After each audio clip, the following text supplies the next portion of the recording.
Take us on, man. I'm going to go home because everybody missed my message. Amen. Amen. But I want to, first of all, let me say this.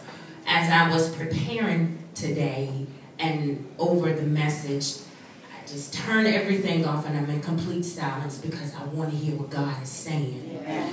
And the word for the house that he gave me is that you don't look like what you've been through. That is the word that God sent me to tell you on today, that you don't look like what you've been through. Why? Because of the potter's wheel. And there is a word that we're going to deal with on tonight, which is workmanship. Now, the Hebrew word for workmanship is Poole, which is like a poem. So you know when you get your girl and everything and you get this beautiful poem, right? And it's so beautiful, right? That you can say roses are red and violets are blue. It's something beautiful to that person. Y'all got me with that poem. So let me just tell you about this poem, about this workmanship. We're going to deal with this word workmanship, but I want you to keep in your mind that you don't look like what you've been through. The reason why you don't look like what you've been through is because you and I were created by God in a very unique way. We were created by his very own hands. Now, to really appreciate this, we have to know what God has made us from. We are his workmanship. As I said, the Hebrew word for workmanship is poma, which means a creation, object, or experience having beauty. So with that being said, if you believe in him, you are complete in his masterpiece. Amen. God's workmanship. Now, I believe that there are two phases of life. First phase, we marvel at the fact of a baby being born. So we marvel at the fact of how it is, you know, when husband and wife, because we know that it was ordained for the husband and wife to get together. But some of us have stepped outside of the plan, and some of us, that's when you have the babies of wedlock. Amen. But we marvel at the fact of how creation came to be. When a husband and a wife, they come together, then there's a seed that is on the end, that is planted on the inside. Am I right? And that this little dot, when you go for your ultrasound, it's a little dot. And you look and you're like, how can life come from that little dot? Somebody say, I'm working with it. I'm on the potter's wheel, all right? This is God's handiwork.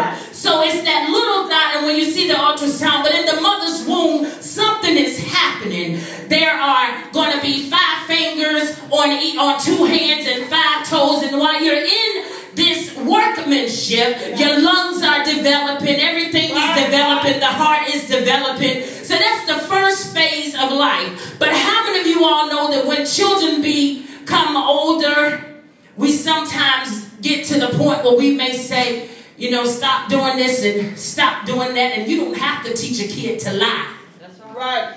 They just come about doing it. Right. So here we are. Y'all stay with me. I got you. I got you. So when we get to that process, while we're, you know, with the baby, the second phase comes in, which is what we're going to deal with, the workmanship, meaning that when you don't have to teach a kid how to lie, they just do it. Right. But the workmanship that God is doing is that in the second phase of life is such was some of us.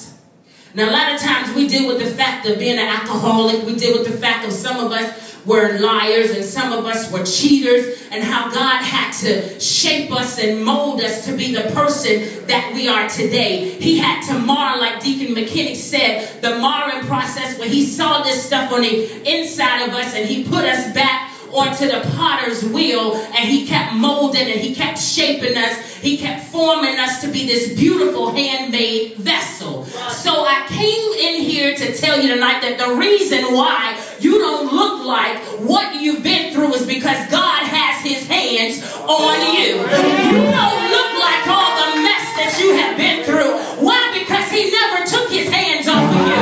My Bible tells me that I am in the palm of his hand, and ain't nobody plucked me out the palm of his hand. So since he is still molding me, he's sprinkling on me. I've been through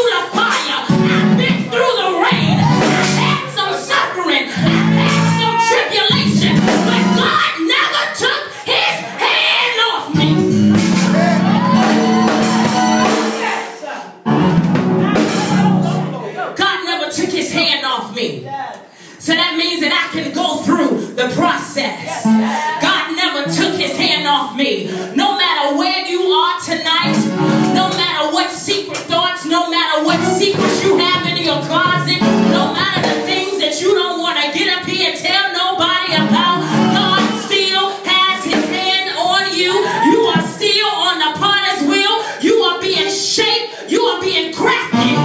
You are this unique workmanship. When I look at myself, I see Jesus. I want to look at myself and see what God sees on the inside of me. Hallelujah. Glory to him. Hallelujah. You are his workmanship. You are custom design. Every detail of your life. You are custom design. You know when they have a canvas, and when you see the canvas, they put that little name on the side of the canvas to let you know who did this canvas. But I came to tell you tonight that on your canvas, it ain't nothing but Jesus Christ himself.